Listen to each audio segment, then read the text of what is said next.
Welcome to the free CMA Exam Mastery Course podcast that will teach you how you can pass the Certified Management Accountant exam on your first try. Brought to you by Nathan Liao, the creator of CMAcoach.com and the #1 online exam prep course, CMAExamAcademy.com. Let the course begin.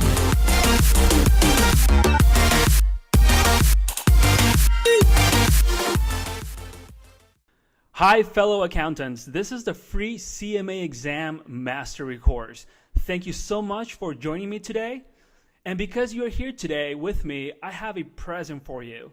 Go to CMAExamAcademy.com/guide to download your free copy of my book, The Ultimate Guide to the CMA Exam, and use coupon code PODCAST at checkout to claim a 100% discount. There's no catch, but it's only available to the first 100 listeners who take action today. I am so excited about today's episode because I have a very special and distinguished guest joining us. Since 2008, he's been the president and CEO of the Institute of Management Accountants, or IMA for short. And since assuming that role, the IMA has become one of the fastest growing accounting associations in the world. This is very exciting. And my guest was honored by Accounting Today by being included in the publication's annual top 100 most influential people list for the last 4 years. And he was also named by Trust Across America as one of the top 100 thought leaders in trustworthy business behavior for 5 years straight, and was honored with the organization's Lifetime Achievement Award.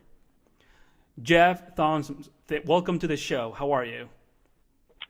Hey, Nathan. Thank you very much for having me. It's a pleasure to be here, and always a pleasure to talk to the group about the CMA program and its benefits on careers and organizations. Thank you so much. Fantastic. So prior to this interview, I asked my audience to send me questions that they would like me to ask you.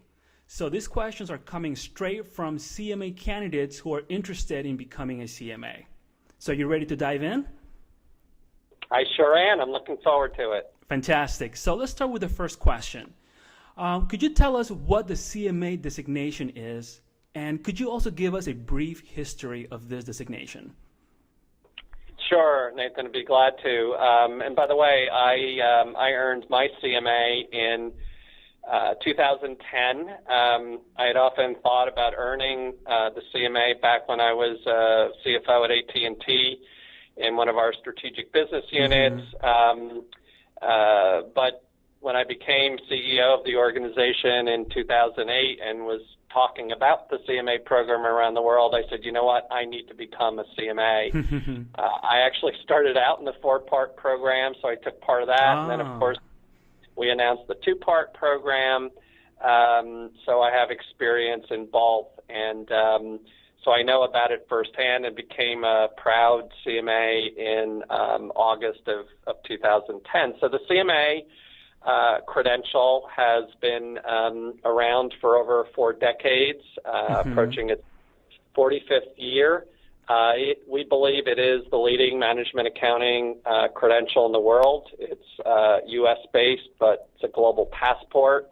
There are CMAs in over 100 countries, and it really spans the work and competencies that today's CFO team covers or aspires to cover. It's not just accounting, it's finance and accounting, it's financial planning and analysis, it's kind of a combination of value stewardship, safeguarding of assets, corporate accounting, with corporate finance, financial planning and analysis, risk management. Without going into all of the topics, maybe that'll be a later question, but it really does cover what CFOs and their teams need to be doing, not only to protect the business, but to also help grow the business. And that's what our 2-part exam covers. As I said, going on 45 years, the first U.S.-based global management accounting certification, and the leading one in the world right now. And we're growing at about 25 to 30% per year. Mm-hmm. And we also are very proud of the consistency, integrity, and reputation of the CMA program. Incredible. What you guys are doing over at the IMA, it shows how much you guys are working on this, because the popularity is growing every single year. And that's a good segue to the next question, which is, what is the reach of the CMA designation around the world, and where do you see it going in the next 10 to 15 years? Well, we, as I mentioned, the CMA program is the only management accounting designation that's prominent in the world's two largest economies, and that's the U.S. and China. Mm-hmm.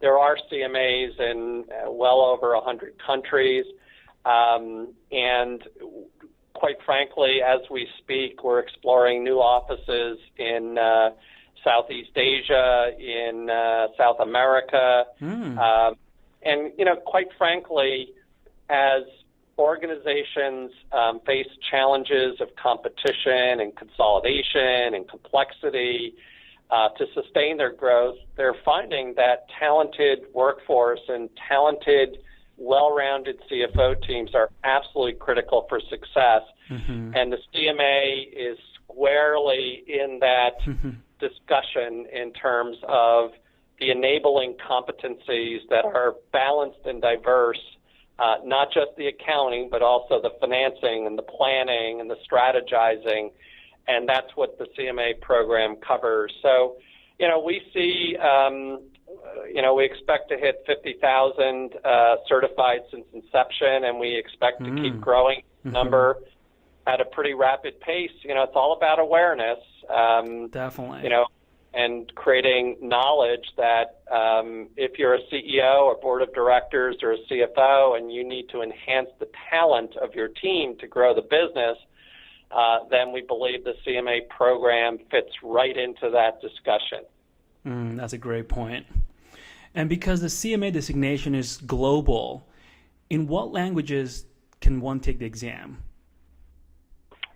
Well, currently the exam is, of course, English, and the only other exam we've translated is in China, so it's in simple Chinese. And based on local needs and our own criteria, that absolutely will not sacrifice quality.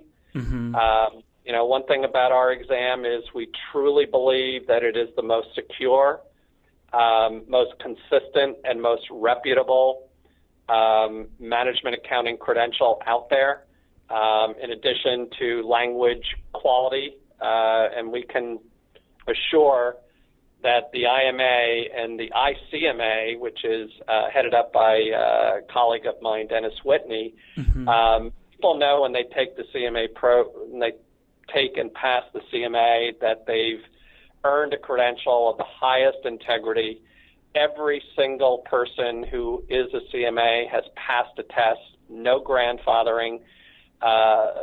There's been a 5-part test, a 4-part test, and a 2-part test, but that's the only changes over 45 years. And so we're very, very proud of our consistency, our high standards, and quite frankly, for employers, it means a more talented workforce, and for individuals, our salary surveys indicate that those who earn a CMA make about 60% more on average than those who didn't earn a CMA. That's incredible. That's amazing. What a benefit. Yep, absolutely. And that's a perfect segue to the next question, which was, what are the benefits of obtaining the CMA designation? So, you already mentioned a few points, but could you expand a little more on that? Sure. Kind of the byline or top line we like to use, Nathan, is that the CMA helps to enrich careers, organizations, and the public interest. And by that we mean, in terms of organizations, every organization aspires to grow, for-profit, non-for-profit, any size, any structure, anywhere. But to grow with confidence and integrity, we believe requires other things such as the CMA program. When we ask CFOs around the world and even CEOs the skills that they're most lacking, it is the CMA types of skills, people that can convert information into insight, data into decisions, who are thinkers, who ask questions, who are inquisitive. And with the foundation of finance and accounting that the CMA program gives you, we believe that organizational sustainability of growth initiatives is more achievable. In terms of careers, we believe that because these are skills in very, very high demand, the CMA program is all about differentiation. So an individual with a CMA is differentiated, and as we talked about earlier, on average, our independent salary surveys show that CMAs earn 60% more. For the individual, it also gives them more career flexibility and career options. As I said, it kind of spans corporate accounting and corp fin, M&A work, strategy type work, risk management, and the list goes on and on. And then, of course, in terms of the public interest and societal benefits, we are very, very proud that the CMA program itself and inside the content that's tested always stands for the highest standard of professional ethics.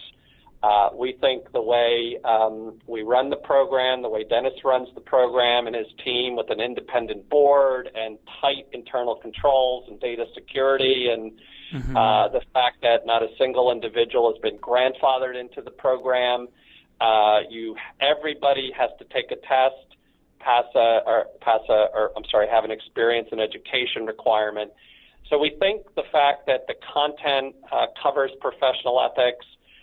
In fact, once you become a CMA, Nathan, your 30 hours of continuing education to maintain your CMA, at least 2 must be in ethics. So we think that from an organization, career, and societal perspective that there are multiple related benefits and very, very significant. Absolutely. Now, why would an accounting professional choose the CMA designation over other designations? Well, because, and we don't say this with any arrogance or ego, we are very proud of our CMA program. You don't have to be the largest to be the best. We are not the largest, but we are the leading management accounting credential in the world based on growth, based on size, based on reputation, and based on integrity. I've already mentioned that every single individual, except for one, not a funny story, but kind of one of those CMA Jeopardy questions, but every single person who took the CMA, who became a CMA, passed exams, rigorous, focused, relevant exams. And by the way, that one person was not Dennis Whitney, who heads up ICMA, or Jeff Thomson. I had to study, like everybody else, on planes, trains, and automobiles. The only person who did not have to take the exam was the founder of the exam 40-plus years ago, Dr. Bullock. I think the powers to be, Board of Regents perhaps said, you know what, Dr. Bullock, you conceived this exam. Maybe you don't have to take it. We'll give you an honorary CMA. And quite frankly, we are disturbed. We are, to be candid and respectful of partners in our profession, we are very disturbed by the grandfathering that we see. Write a check, become a blank management accountant. We think it's inappropriate. We think it does the public interest a disservice. And we're not going to grow for the sake of growth. We're going to grow with confidence and integrity. Excellent. Thank you very much for that. What are the job opportunities for newly minted CMAs in the United States? So in the United States, look, the reality is that the way you cut your teeth and gain experience could be many ways. First of all, the CMA program is a great screener for employers. I personally have hired, between AT&T and IMA and other places, I have personally hired not even dozens, but hundreds of entry-level finance team professionals. And after a while, whether you're doing it the old paper and pencil way of looking at resumes or, now through Career Builder and, Monster and LinkedIn, I don't care what forum and media you're using to evaluate and screen talent, it is hard to differentiate because the expectations are so high for entry-level professionals to hit the ground running with good leadership and influencing skill and well-balanced set of skills. So if you have the CMA program, that is a mark of differentiation. And I'll tell you why, Nathan. One reason that may not be so obvious is a vast majority of undergraduate accounting students have been subject to curricula that are great curricula, but they're very, very heavily skewed toward financial accounting, audit, attestation, tax, compliance, regulatory reporting. And for those who start out in the audit track, perhaps with a Big Four down market, within 3 to 5 years, they find their way to a job in industry. And yet they've been trained in financial accounting, not management accounting. So from an entry-level or young professional perspective, if you have that CMA, it's a screener, it's a differentiator, it's a way to say, you know what, this individual is more likely to get up that learning curve and be a great, great influencer in this corporation. Okay. Would you say that the CMA designation benefits in a bigger way to younger professionals versus older professionals who have been in the industry for a while? Well, since I'm an older professional, I prefer to refer to myself as a seasoned professional. Thank you. Very good. Good choice of word. I think the CMA program, in all seriousness, applies anywhere along what I like to call the student to CFO career arc. For a student, and by the way, you can pass the CMA exam while a student. You still need that 2-year experience requirement, and of course you need to graduate from an accredited institution or equivalent. But there's no 150-hour rule. You can study for, take, and pass the 2-part CMA exam while still a student, and in many ways, while it's still fresh, you're in study mode, hopefully not party mode too much, but you're in study mode. Great time to to pass the CMA exam, get that 2 years of experience, and of course graduate, and you're a CMA, hit the ground running. Certainly as a young professional, in fact, we see the greatest salary premium for young professionals. So that's 60% salary premium for CMAs relative to non-CMAs. Wow. That's an average. It's actually higher in many cases for young professionals. And then, look, I was a seasoned professional and I became a CMA. And I could tell you that when I meet with CFOs around the world and CEOs and boards, because I have a CMA, I'm that much more able to describe the value of the profession and the value of the CMA program. So I think it runs the gamut from student to CFO and even to CEO. We have a fair number of our CMAs who are current or past CEOs and members of major boards. All right. Very good. Now, this is the last question I have for you, Jeff, and this is the one that I've been asked the most, actually. So how often does the content of the CMA exam change? I know that the last change or the major change was in 2015. So how often do you expect it to change, and when will the next change come about? So from a process perspective, not to sound like a process geek, but this is where there is no finer owner and guide and coach and overseer of a credential in the world than ICMA. I really mean that. ICMA is an independent affiliate of IMA. And I really do think that when we talk about internal controls and what I'm going to talk about next, I really think our members and our CMAs would be incredibly proud of the underlying process. To some it could be like watching paint dry, but to others who like to understand process and that there is really credibility and deep reputational value to the program because of all this work that's been done behind the scenes for over 40 years. Mm-hmm. In terms of the process, there's no, precise, bright line that says, every 5 years or every 3.5 or every 10 years. To some extent, you want it to be market-driven.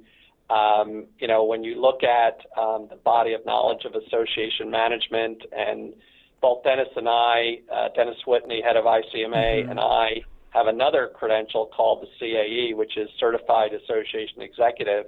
And so when you look in thousands of associations that have a credential, the rule of thumb is, usually around 5 years, 5, 6 years or so. Okay. That a major change. What you normally do is you do what's called a job analysis. A job analysis is where you survey professionals in the field and essentially ask them what they do or what they expect to be doing in the short term. So it's not a long-term futurist type of thing. It's a here and now. I close the books. I file, statutory reports. I do risk management. I do internal controls. I do budgets. I do data whatever it is I do. And that data analysis, that job analysis, might reveal very little change when compared to the existing body of knowledge. And so you don't want to be doing that every 10 years probably because things do move at a certain pace and new responsibilities, new tasks. You probably don't want to do it every year for candidates and because the body of knowledge just doesn't change that often. So, 5 years is kind of a rough rule of thumb. Okay. That's good, actually. That's very helpful. And the change that was made, in the last year or so was to put more financial reporting back into Part 1 because our members were telling us that they actually used the CMA in some cases in place of the CPA, and not having that financial accounting and going from the 4-part to the 2-part back in 2009, 2010 was put that we tested and studied, and in addition to some other tweaks. So the change in 2015, of course, was relatively minor compared to, like 2009, 2010, where we moved from 4-part to 2-part. I don't know if Dennis has anything else planned. I don't believe he does. Again, he's ICMA is independent of IMA, although we consolidate up to IMA. Nothing, as far as I know, is imminent, but that's why we keep it sort of as an independent affiliate to study and concentrate on nothing but the quality and reputation of the CMA program. And we will grow that CMA program, but again, we will do it the right way with to ensure that the reputation and the brand remains of highest exemplary status. And that's really, and I'm glad you make that point because when the new designation came out and people were paying in to get that designation, I was getting a lot of emails from CMAs asking me, so Nathan, will the CMA value dilute because of it? So thank you for sharing that. I think that will put many people at ease, knowing that when you said dilute the value, what were you referring to? The perceived value of the CMA designation would be diluted because there's another management accounting designation that came out that people could just pay for it as opposed to passing an exam. I understand. I thought that's what you said. And we'll leave it to others to do what they think is in the best interests of their organizations and the profession, and IMA, ICMA will continue its steady growth path. Again, not a single individual has been grandfathered, and we like to look at the big picture of talent, and we just think it's doing the profession a disservice when a fair proportion of your supposedly certified and credentialed members never had to study for or pass an exam. We think that we actually think that's bad for any brand. Fortunately, the IMA brand was shielded because of its integrity and steadfastness and consistency over the course of 4.5 decades. Fantastic. Jeff, I appreciate you so much for stopping by today and sharing your expertise and your knowledge with all of us. I know that you've answered a lot of questions that many of my listeners have, so thank you for that. Great, Nathan. It's a pleasure to be here, and any IMA member can contact me at any time as a CMA or as their CEO, and be glad to chat and talk careers and opportunities and what the CMA could do to, as I said, enrich careers, organizations, and the public interest. So thank you for having me, and look forward to engaging further. Definitely. Thank you so much. Where can the listener find more information about you and about the CMA designation? Sure. So, of course, we're all over Facebook and LinkedIn and, all over social media and Twitter. They can, our website, of course, is www.imanet.org. My email is jthomson@imanet.org, Thomson with no P, because I don't know where it'll go. And like I said, we're all over social media and digital marketing, so we're pretty easy to find. Fantastic. Thank you so much. And I'll make sure to add those links to the show notes for people so they can easily find links and emails and whatnot. All right, so that was the show for today. If you were on the fence about getting your CMA designation, I hope this episode answered a lot of your questions. And if you have any follow-up questions, feel free to reach out to me via email, or you can email Jeff as well. He provided his email address. But if you would like to reach out to me, my email is nathan@cmacoach.com. And if you have a minute, please leave a review in iTunes. It helps the show immensely. So thank you for joining Jeff and myself today as we dived into what the CMA designation is and how it can help you further your career and knowledge. And before I sign off, don't forget to dream big and realize your full potential by becoming a certified management accountant. Until next time.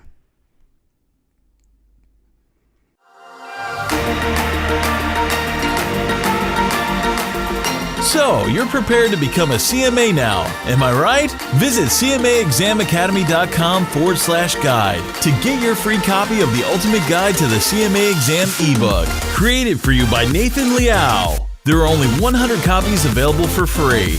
Don't wait, get yours today.